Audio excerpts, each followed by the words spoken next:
पश्चिम बंगाल की मुख्यमंत्री ममता बनर्जी और राज्य सरकार पर अपनी वैधानिक जांच में हस्तक्षेप करने का गंभीर आरोप लगाते हुए भारतीय संविधान के अनुच्छेद 32 के तहत सीधे सुप्रीम कोर्ट का दरवाजा खटखटाया है।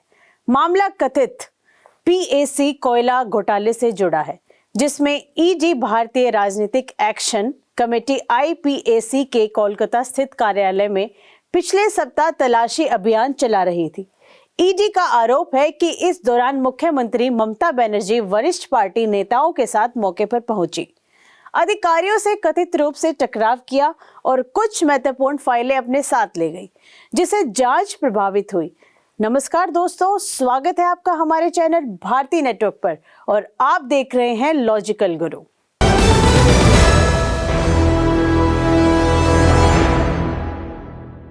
ईडी की याचिका में कहा गया कि मुख्यमंत्री की मौजूदगी और कथित दस्तावेज हटाए जाने की घटना ने जांच अधिकारियों पर डराने धमकाने वाला प्रभाव डाला और एजेंसी की स्वतंत्र रूप से काम करने की क्षमता को गंभीर रूप से बाधित किया। एजेंसी ने यह भी दावा किया कि यह कोई एकमात्र घटना नहीं, बल्कि राज्य प्रशासन की ओर से बार बार अवरोध और असहयोग का सामना करना पड़ रहा है। ईडी पश्चिम बंगाल में कथित कोयला तस्करी और उससे जुड़े धन शोधन मनी लॉन्ड्रिंग के मामलों की जांच कर रही है। इसी सिलसिले में एजेंसी ने कोलकाता में पीएसी के कार्यालय पर तलाश ली। आईपीएसी एक राजनीतिक परामर्श और चुनावी रणनीति तैयार करने वाली संस्था है, जो तृणमूल कांग्रेस टीएमसी समेत कई राजनीतिक दलों के साथ काम कर चुकी है। ईडी का दावा है कि आईपीएसी कार्यालय से ऐसे दस्तावेज और डिजिटल साक्ष्य मिलने की संभावना थी, जो कोयला घोटाले से जुड़े वित्तीय लेन देन और राजनीतिक संपर्कों पर रोशनी डाल सकते। एजेंसी के अनुसार तलाशी के दौरान मुख्यमंत्री ममता बनर्जी का वहां पहुंचना और अधिकारियों से सवाल जवाब करना असामान्य था और इससे जांच प्रक्रिया बाधित हुई। सुप्रीम कोर्ट में दाखिल याचिका में ईडी ने कई गंभीर आरोप लगाए।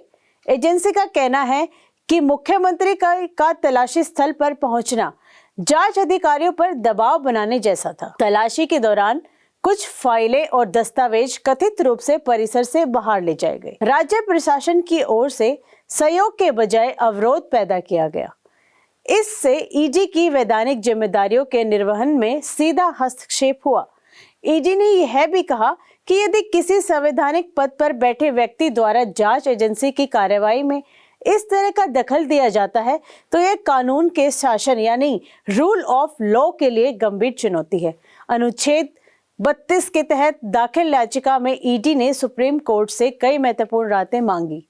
प्रमुख रूप से एजेंसी ने मांग की कि इस पर पूरे घटनाक्रम की स्वतंत्र जांच केंद्रीय अन्वेषण ब्यूरो यानी सीबीआई से कराई जाए।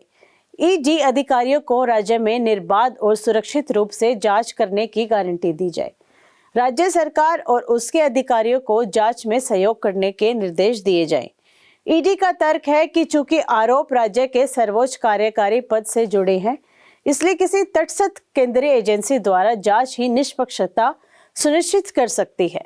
सुप्रीम कोर्ट जाने से पहले ईडी ने इस घटना को लेकर कलकत्ता हाई कोर्ट का भी रुख किया। वहां एजेंसी ने अपने अधिकारियों की सुरक्षा और जांच में बाधा न डालने के लिए उचित निर्देश देने की मांग की।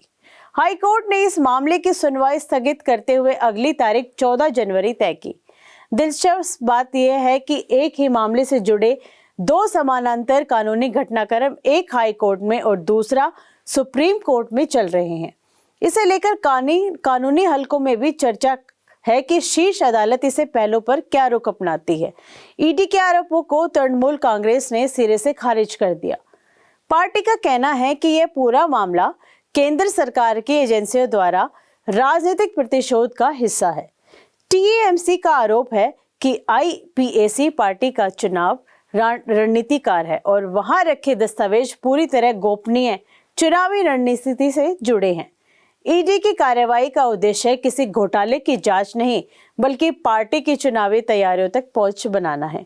यह सब आगामी चुनाव से पहले टीएमसी को कमजोर करने की नापाक कोशिश है।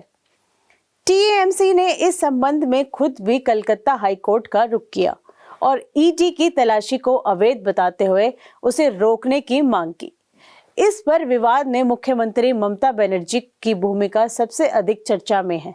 विपक्षी दलों का कहना है कि किसी भी जांच एजेंसी की कार्रवाई के दौरान मुख्यमंत्री का सीधे मौके पर पहुंचना असंवैधानिक और अनुचित है। वहीं टीएमसी समर्थकों का तर्क है कि मुख्यमंत्री का वहां जाना अपने पार्टी कार्यालय और कार्यकर्ताओं की रक्षा के लिए था, न कि जांच में हस्तक्षेप के लिए। ममता बनर्जी पहले भी केंद्रीय एजेंसियों, सीबीआई और ईडी की कार्रवाई को राजनीतिक बदले की भावना से प्रेरित बता चुकी हैं। उनका कहना है कि बंगाल में भाजपा को राजनीतिक तौर पर चुनौती देने में असफल रहने के बाद केंद्रीय एजेंसियों का दुरुपयोग किया जा रहा है। इस मामले ने एक बार फिर केंद्र और राज्य के बीच टकराव को उजागर कर दिया। भाजपा नेताओं ने ईडी के आरोपों को गंभीर बताते हुए कहा, यदि मुख्यमंत्री सचमुच जांच में बाधा डाल रही है तो यह लोकतांत्रिक व्यवस्था के लिए खतरनाक है। वहीं विपक्षी दलों के कुछ नेताओं ने भी यह सवाल उठाया कि क्या संवैधानिक पद पर बैठे व्यक्ति को जांच प्रक्रिया से ऊपर माना जा सकता है। दूसरी ओर गैर भाजपा शासित राज्यों ने केंद्र पर एजेंसियों के दुरुपयोग का आरोप लगाते हुए बंगाल सरकार के साथ एकजुटता दिखाई। अब निगाहें सुप्रीम कोर्ट पर टिकी हैं कि वह ईडी के अनुच्छेद 32 याचिका पर क्या रुख अपनाता है। क्या अदालत इस मामले में सीबीआई जांच का आदेश देगी या पहले कलकत्ता हाई कोर्ट के फैसले का इंतजार करेगी? दोस्तों, यह देखना अहम होगा। साथ ही यह मामला संघीय ढांचे, जांच एजेंसियों की स्वतंत्रता और राजनीतिक हस्तक्षेप की सीमाओं पर भी एक महत्वपूर्ण न्यायिक मिसाल बन सकता है।